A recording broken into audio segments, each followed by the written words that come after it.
¿Cómo comprender la relación entre la mente y el cuerpo? Módulo 22. Hablemos ahora de la relación entre la mente y el cuerpo en la salud, de la medicina psicosomática, de la psique, la mente, del soma, el cuerpo, y de cómo la psique, la mente, produce un efecto sobre la salud física. Ya en 1920 un médico escribió un artículo muy controvertido en el que sugería que hasta el 20% de los trastornos físicos se debían a trastornos mentales o a la desdicha, a causas mentales. En la década de los 30, los médicos volvieron a escribir diciendo que hasta el 30% de nuestra mala salud está en la mente o está relacionada con la mente. En la década de los 40, alguien escribió que este porcentaje representaba el 40%, y en la década de los 50 se aumentó al 50%.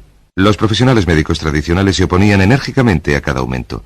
En la década de los 60 subió al 60%, en la de los 70 al 70%. Hoy en día, prácticamente ningún médico se opone a la estadística que dice que al menos el 80% de los trastornos de salud que ustedes y yo padecemos en el transcurso de nuestras vidas se deben a motivos psicológicos. La psique, la mente, hace enfermar a parte del cuerpo. De hecho, muchos médicos, profesionales de la medicina, psicólogos, psiquiatras y enfermeras que han seguido mis cursos han dicho que probablemente se aproxima más al 90, quizás al 95% de todos los males que nos aquejan.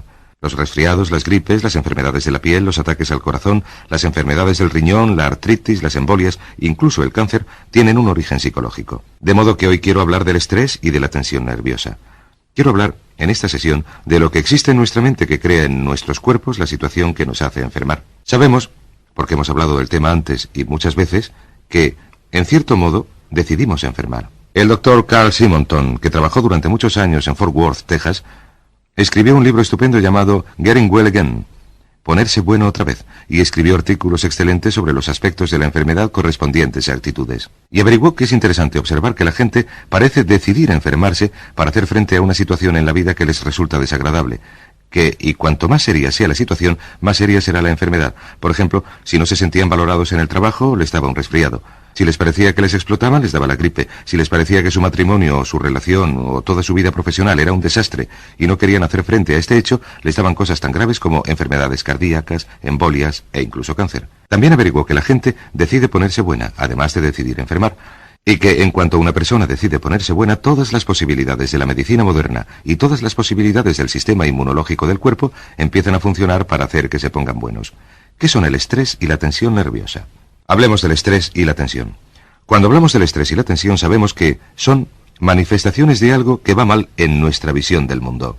El estrés y la tensión son manifestaciones externas de nuestra insatisfacción con algún aspecto de nuestras vidas. Cuando sentimos dolor físico, cuando tocamos un fogón caliente y sentimos dolor físico, la sensación de dolor se produce para avisarnos de que estamos haciendo algo que es físicamente dañino para nosotros.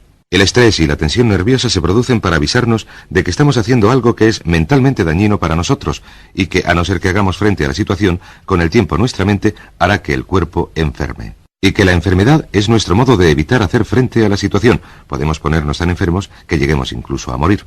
Por lo que concierne al estrés y la tensión nerviosa, existe todo un nuevo campo de medicina en la actualidad que se llama psicoinmunología o psiconeuroinmunología, que trata del efecto que produce la mente, debilitando o reforzando el sistema inmunológico. Se ha averiguado que las emociones negativas, el estrés, la tensión nerviosa, la ansiedad, la rabia, cualquier tipo de frustración, deprimen el sistema inmunológico. Reducen la producción de anticuerpos y nos dejan desprotegidos ante todo tipo de enfermedades físicas, tales como resfriados y gripes y otras cosas. Una persona con una actitud positiva, optimista, alegre, entusiasta, con un elevado amor propio, suele ser una persona con resistencia ante casi cualquier enfermedad normal. Pero una persona con una actitud negativa, deprimida, pesimista, que no se aprecia, cínica, si lo prefieren, con un bajo nivel de amor propio, es una persona cuya producción de anticuerpos es cada vez más reducida, de modo que a veces siempre están enfermos. Y uno puede ver que las personas negativas a menudo están enfermas. El punto clave en cuanto al estrés y la tensión nerviosa es el siguiente: que el estrés y la tensión vienen de dentro, no de fuera. No existe una situación tensa, solo una reacción tensa. Solamente una reacción tensa. Por ejemplo, dos personas se enfrentan con una situación. Ya hemos utilizado el ejemplo del conductor en un atasco. Dos personas se enfrentan con una misma situación. Una se enfada, la otra no pierde la tranquilidad. O la misma persona se enfrenta con la misma situación en 2 días distintos. Un día reacciona de una manera y se enfada. Al día siguiente reacciona positivamente y no se enfada en absoluto. La clave está en la reacción. El estrés no está ahí fuera. El estrés y la tensión nerviosa vienen de aquí dentro. Son nuestra forma de pensar y de reaccionar ante nuestro mundo, y no el mundo en sí. Alguien escribió que hay 3 fuentes principales de estrés. Y si vemos así el cuerpo humano, Las tres fuentes principales de estrés son lo que podría haber sido. ¿Recuerdan que hemos dicho que la gente se preocupa por el pasado? Lo que podría haber sucedido es una fuente importante de estrés. Pensamos incesantemente en cómo algo podría haber sido distinto. Y en el presente pensamos en lo que deberíamos hacer, lo que no deberíamos hacer, y pensamos en términos de deber hacer o tener que hacer. En cuanto al futuro pensamos en lo que podría suceder. Y estas tres cosas, lo que podía haber pasado, lo que debería ser en contraposición con lo que es y lo que podría suceder, son tres fuentes importantes de estrés en nuestras vidas. Pero siempre es nuestro modo de pensar sobre nuestro pasado, nuestro modo de pensar sobre el futuro, nuestro modo de pensar sobre el presente, en relación con la realidad, lo que produce el estrés, no el estrés en sí. Sabemos que puede decidir no ponerse enfermo. Yo he dicho esto a muchas personas en mis cursos, que uno puede decidir no volver a resfriarse nunca. Todo el mundo decide resfriarse o no resfriarse. Y lo que digo es que hay ciertas personas que se ponen muy tensas. ¿Por qué? Pues he aquí un ejemplo perfecto. ¿Por qué no se resfrían nunca las madres jóvenes? Porque las madres de niños pequeños nunca se resfrían, nunca se ponen enfermas. Porque no tienen tiempo. Si toman la decisión mental, no tengo tiempo. Son tan grandes mis responsabilidades en cuanto al cuidado de estos niños que no puedo permitirme ponerme enferma, no se pondrán enfermas. Esperan a que los niños crezcan y vayan al colegio, a tener más tiempo, o a que sus hijos crezcan y se vayan de casa y entonces vuelven a resfriarse y a coger la gripe. De modo que uno puede decidir no ponerse enfermo o no resfriarse ni coger la gripe haciendo algo muy sencillo, decidiendo ahora mismo que nunca más va a tener un resfriado o una gripe. Sencillamente decídanlo ahora mismo. Yo no voy a volver a resfriarme nunca y la próxima vez que sientan síntomas de resfriado díganse: me siento estupendamente, me siento sano, me siento feliz, me siento estupendamente, yo estoy sano, yo no estoy resfriado. ¿Y saben lo que sucederá? El resfriado se irá a casa de su vecino, que cree en los resfriados, y les dejará a ustedes en paz. Y esto es un hecho. Pues bien, hablemos. Ya hemos hablado de la relación entre el estrés y la tensión nerviosa y la energía. Hay tres fuentes principales de energía, según la enorme cantidad de trabajos realizados a principios de siglo. La primera fuente de energía es la comida. El tipo de alimentos que comemos y nuestro modo de comerlos, de combinarlos, y las vitaminas, los minerales, etc. La segunda es el aire, nuestro modo de respirar, la profundidad con que respiramos, el tipo de oxígeno que respiramos, la cantidad de ejercicio aeróbico que realizamos. La cantidad y el tipo de aire es una fuente importante de energía. Y la tercera son las impresiones. Las impresiones son el modo en que encajamos lo que nos sucede en el mundo. ¿Recuerdan que hemos hablado de una reacción tensa? Una situación puede proporcionar energía a una persona. La misma situación puede deprimir a otra. Por ejemplo, una decepción o el fracaso de un negocio o algo que fracasa de manera provisional puede hacer que una persona se deprima y se fatigue. Y puede hacer que otra se llene de energía y vuelva a estar en situación defensiva. De modo que las impresiones, nuestra manera de percibir lo que está sucediendo a nuestro alrededor, son una fuente principal de nuestra energía, ya aumente o disminuya esta. Y uno de los trabajos más importantes que he leído sobre el tema es un estudio que dice que nuestro cuerpo es una máquina que genera energía, y genera energía de distintas calidades, como una refinería de petróleo. Y el mejor ejemplo que les puedo dar es el siguiente. Imaginen que su cuerpo ingiere alimentos crudos, solamente carne, patatas, verduras, etc., y que este es el alimento básico para la energía que hace funcionar al cuerpo. Y si el cuerpo ingiere 1000 unidades de alimento, pongamos, podemos decir que 1000 calorías o 1000 unidades de alimento se pueden utilizar a nivel físico, como es el caso en la mayoría de los países del mundo, donde todo se consume para el trabajo físico y al final del día la persona está agotada, sin nada de energía, o, según la civilización avanza, según nuestra civilización avanza, si no se consume en realizar un trabajo duro físico, entonces se refina más aún y va subiendo por la cadena de la energía y se convierte en energía emocional. Y se necesitan 1000 unidades de energía física para generar 100 unidades de energía emocional. Ahora bien, la energía emocional, nuestra vitalidad, nuestro entusiasmo, nuestra emoción, nuestro amor propio, nuestra alegría de vivir, etc., si la energía no se utiliza a nivel emocional, entonces el cuerpo continúa refinándola como si fuera una refinería. Imaginen que el nivel físico es el petróleo crudo. Se ingieren en crudo la carne y las patatas. El petróleo crudo en la refinería se refina y se convierte en el tipo de petróleo que se usa para el coche. Si no se consume allí, la refinería lo refina más aún, convirtiéndolo en lo que se llama energía mental. La energía mental es la energía que utilizamos para pensar. Todo esto no se puede demostrar a nivel científico, solo se puede a nivel intuitivo, haciendo referencia a la experiencia propia. Esto sería el equivalente de la gasolina. El petróleo refinado se refina más aún, pero se necesitan 1000 unidades de crudo para obtener 100 unidades de petróleo refinado, para obtener 10 unidades de gasolina. Y si no se consume a nivel mental, entonces se convierte en una unidad de lo que se conoce como energía psíquica, que a menudo se conoce también como energía creadora. Y esto es el equivalente, digamos, del gas para encendedores, una forma muy refinada de energía. ¿Qué sucede ahora? Pues bien, Sabemos que si dedicamos mucha energía a un deporte o a trabajar en el jardín o a hacer cualquier cosa, al terminar el día estamos agotados. ¿No se han sentido nunca tan cansados al acabar el día que no quieren discutir, no quieren tomar una decisión, no quieren hacer nada? Sencillamente están físicamente agotados y se han quedado vacíos de energía. Pues esto se debe a que han utilizado toda su energía a nivel físico. Sin embargo, hoy en día, en la mayoría de nuestras profesiones o trabajos, no quemamos toda nuestra energía a nivel físico, de modo que asciende al nivel emocional. Cuando disponemos de energía emocional le buscamos una salida, y nuestra salida casi siempre consiste en nuestras relaciones. Podrían ser otras cosas, pero casi siempre son nuestras relaciones. Averiguamos algo interesante, y es que las emociones positivas, si es que nuestras emociones lo son, el entusiasmo, la alegría, la felicidad, la emoción, que quemamos muy poco de esta energía y la energía se refina convirtiéndose en energía mental. Si nuestro mundo mental es positivo, si nos dedicamos a proyectos positivos, nos dedicamos a proyectos interesantes que constituyen un reto para nosotros, desarrollamos esta energía que, una vez más, siendo positiva, avanza y se convierte en energía psíquica. Y la energía psíquica es la energía de la creación que nos hace tener ideas e inspiraciones y entusiasmo y nos hace estar motivados, etc. Sin embargo, el mayor problema, y esta es la clave, es que la mayoría de la gente quema su energía a este nivel, al nivel emocional. No la utilizan a nivel físico porque no trabajan lo suficiente, pero a nivel emocional la agotan toda, de modo que les queda muy poca energía a nivel mental y casi nada a nivel psíquico. Y como ya hemos dicho, somos una mente dentro de un cuerpo que la transporta. Todo lo que ustedes son o serán jamás será un resultado del modo en que utilicen su mente.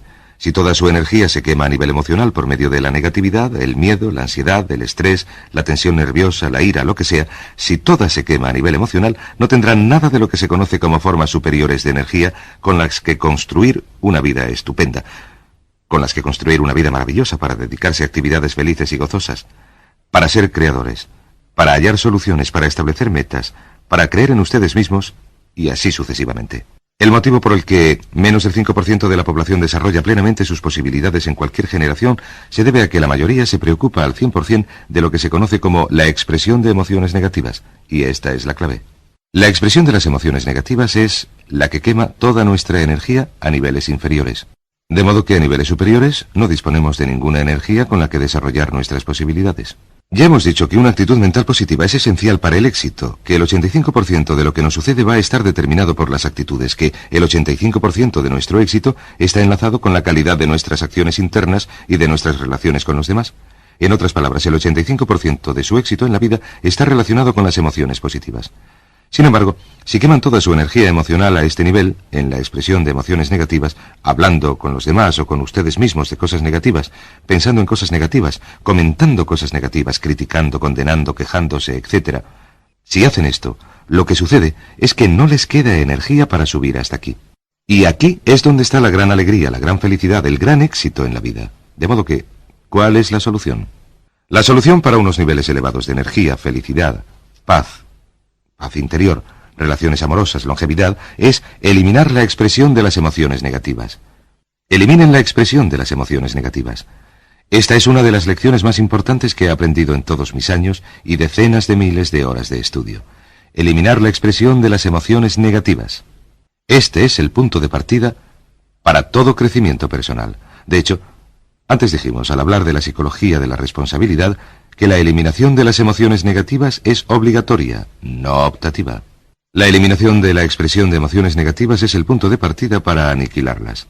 Si no expresan emociones negativas, si no las discuten, si no se involucran en una conversación negativa o en pensamientos negativos, lo que sucede es que mueren. Debido a la ley de la concentración, si no se centran en una emoción negativa en un periodo de tiempo, ésta pierde su fuerza y su efecto y muere para usted. Toda la energía negativa que se hubiera agotado en pensar en ella está a su disposición para hacer cosas productivas. Sabemos, y hablaremos de esto más adelante, que un ataque de ira, 5 minutos de ira incontrolada, pueden agotar la energía emocional de un día en 5 minutos. A esto se debe que la gente que siempre está enfadada rara vez produzca algo constructivo. De modo que empezamos por eliminar la expresión de las emociones negativas. ¿Y cómo lo logramos? Utilizamos algunas de las leyes que conocemos. La primera, y naturalmente la más importante, es la ley de la sustitución. La ley de la sustitución significa que encontramos otras cosas que decir. Recuerden, la mente no es un vacío, nos concentramos. Utilizamos la autodisciplina para llevar nuestra mente a algo positivo y centrar nuestra mente en algo positivo. Es como cambiar la dirección de una luz. Al centrar nuestra mente en algo positivo, no podemos pensar al mismo tiempo en lo que nos preocupa. También sabemos que si nos ocupamos en hacer algo constructivo, la acción en sí, puesto que requiere nuestra participación mental y física, elimina la emoción negativa. No estamos hablando de reprimir. Hay gente que dice que se deberían reprimir estas emociones. ¿Se deberían reprimir? Quiero decir, si uno se siente así, ¿debería hacerlas desaparecer bajo la superficie? En absoluto. Hay motivos para no expresarlas. Hay motivos para no ser negativos en principio. Hay motivos para no expresar emociones negativas. Ahora bien, ¿cuáles son algunos de estos motivos? Algunos de los más sencillos son, soy responsable. Cuando uno dice soy responsable, resulta muy difícil culpar a los demás. Recuerden que hemos dicho que casi todas nuestras emociones negativas surgen de nuestra tendencia a culpar a alguien o algo de algún aspecto de nuestras vidas que no nos satisface. Cuando uno dice yo soy responsable, soy responsable, soy responsable, soy responsable, cuando lo repetimos una y otra vez, nuestra tendencia a ser negativos disminuye. Nuestra tendencia a ser positivos aumenta. Cuanto más utilicemos la ley de la sustitución diciendo yo soy responsable, más se debilitan nuestras emociones negativas. Y con el tiempo, se puede llegar a un punto en el que las emociones negativas ejercen una influencia minúscula o menor sobre nuestra vida. Es como si tuviéramos algo entre un 0% de emociones negativas y un 100% de emociones negativas. De hecho, una de las características de una personalidad sana es que se corresponde a una persona que está a este extremo de la escala. Ahora bien, todos estamos en algún punto de esta escala, moviéndonos en una u otra dirección. La pregunta que debemos hacernos es ¿qué porcentaje de nuestra conversación con nosotros mismos, qué porcentaje de nuestra conversación con los demás, qué porcentaje de nuestros pensamientos son negativos y destructivos y desvalorizadores? ¿Qué porcentaje son positivos, constructivos, edificantes? Y nuestro objetivo consiste en recordar que todo cuenta. Que no es posible para ustedes o para mí crecer como seres humanos. No nos es posible evolucionar con nuestras emociones negativas intactas. Que el único modo en que podemos lograr nuestra potencialidad es dedicándonos continuamente a frenar la tendencia hacia la expresión de las emociones negativas. Muy importante llamada la ley del hábito. ¿Recuerdan la ley del hábito? La ley del hábito dice que, en ausencia de una influencia externa, continuaremos actuando igual indefinidamente. La expresión de las emociones negativas es un hábito. La expresión de estas emociones es la razón principal por la que la gente fracasa en lograr su potencialidad. La expresión de las emociones negativas es el motivo número 1 por el que la gente fracasa en la vida. ¿Por qué? Se debe a que la expresión es la manifestación externa de la condición mental interna. Según expresemos emociones negativas, y a veces las suprimimos o las reprimimos o las encerramos en nuestro interior, según suprimamos o reprimamos las emociones negativas o las exprimamos de manera externa, producen exactamente el mismo efecto. ¿Recuerdan que hemos hablado de la ley de la expresión?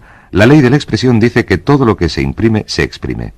Esto significa que lo que imprimamos en la mente subconsciente, por medio de imágenes, de palabras, de lo que leemos, se exprime en nuestra realidad en el sentido de que se manifiesta y se convierte en parte de nuestro mundo físico. Pero también hemos hablado de la ley de la inversión. Recuerden que la ley de la inversión dice que, al igual que el estado objetivo crea el estado subjetivo, en otras palabras, que el logro de la meta nos produce la sensación de ser triunfadores, también la sensación de ser triunfadores nos permite lograr la meta. La ley de la inversión dice que todo lo que se exprime, se imprime. Así que lo que esté diciéndose a sí mismo a los demás, lo está imprimiendo en su mente subconsciente y se expresará de manera simultánea como parte de su realidad. ¿Comprenden? Yo he dedicado como 1000 horas a estudiar este asunto para comprenderlo bien, y he mirado a mi alrededor, y he viajado por todo el mundo, he mirado a mi alrededor y he observado a la gente que es infeliz y lucha y no triunfa, y he intentado averiguar a qué se debía. Y finalmente he llegado a darme cuenta, por medio de esta lectura, de que esta era la respuesta. Que la mayoría de la gente dedica la mayor parte de su tiempo a la expresión de emociones negativas, pensamientos negativos, ideas negativas, opiniones negativas, críticas negativas, desvalorizaciones. A partir de la primera infancia, esto conduce a sentimientos de culpa, de inutilidad, a un amor propio reducido, al miedo al fracaso, al rechazo, al miedo a las pérdidas, al miedo a la carencia, al miedo a la limitación, al miedo a la mala salud, etc. La expresión de las emociones negativas es la clave para la comprensión del éxito y del fracaso. De modo que cuando ya lo hemos hecho muchas veces, cuando hablamos de la importancia de una actitud positiva, a veces la gente me dice, cuando charlamos del tema que estamos comentando, bueno, eso no es más que pensamiento positivo. Lo único que usted hace es pensar positivamente. Yo contesto, sí, pero el pensamiento positivo es igual a la salud mental. El pensamiento negativo es igual a la enfermedad mental. Cuando hablábamos de reprogramar la mente para el éxito, hablábamos de programas informáticos para el cerebro. Hablábamos de la importancia del grupo de referencia. El grupo de referencia son las personas con quienes uno se relaciona. Si uno se relaciona con personas que de manera habitual expresan emociones negativas, es igual que si se relacionara con personas que padecen enfermedades contagiosas. Y una enfermedad transmisible es igual a logros insuficientes y a fracaso en la vida. El 95% de todo lo que decimos y hacemos y pensamos está determinado por las influencias externas, por el poder de sugestión a nuestro alrededor, y podemos elegir. Saben que tienen la capacidad de hacer algo grande, de hacer algo maravilloso con su vida. Saben que tienen la capacidad de hacer mucho más de lo que han hecho nunca. Saben que tienen capacidad para ganar más, para ser más felices, para lograr más, para obtener más serenidad y satisfacción de la vida de las que nunca han tenido. Si no saben esto en este punto del curso, entonces es que no me he sabido explicar bien. La clave es esta. Deben considerar su vida en términos de lo positivo frente a lo negativo. Deben considerar su vida en términos de que todo cuenta. Deben considerar su vida en términos de todas las influencias que dejan pasar a su entorno sugestivo. Deben mirar su vida en términos de la gente. Deben mirar su vida en términos de programas de televisión. Los programas de televisión, la persona media ve entre 3 y 5 asesinatos, violaciones o ataques violentos cada noche en la televisión. El adulto medio ha visto más de 20.000 muertes violentas en la televisión cuando llega a la edad adulta. Si han visto la televisión desde la infancia. ¿Produce esto un efecto sobre sus vidas? ¿Produce un efecto sobre su actitud? ¿Produce un efecto sobre su éxito? La ley de la correspondencia dice que cada persona tiene en su interior un programa mental o un equivalente mental, y todo en su mundo externo será consecuente, estará exactamente armonizado con ese equivalente mental. Si desean convertir su realidad externa en algo positivo, maravilloso, feliz, interesante, el punto de partida para lograrlo es la eliminación de las influencias negativas, la eliminación de la expresión de emociones negativas, el alejamiento de las personas negativas, de los libros negativos, las revistas negativas, los programas de televisión negativos y centrar la mente solo en lo que quiere ser y tener y hacer. Este es el punto de partida para la salud mental, la salud física y para todo éxito y felicidad en la vida.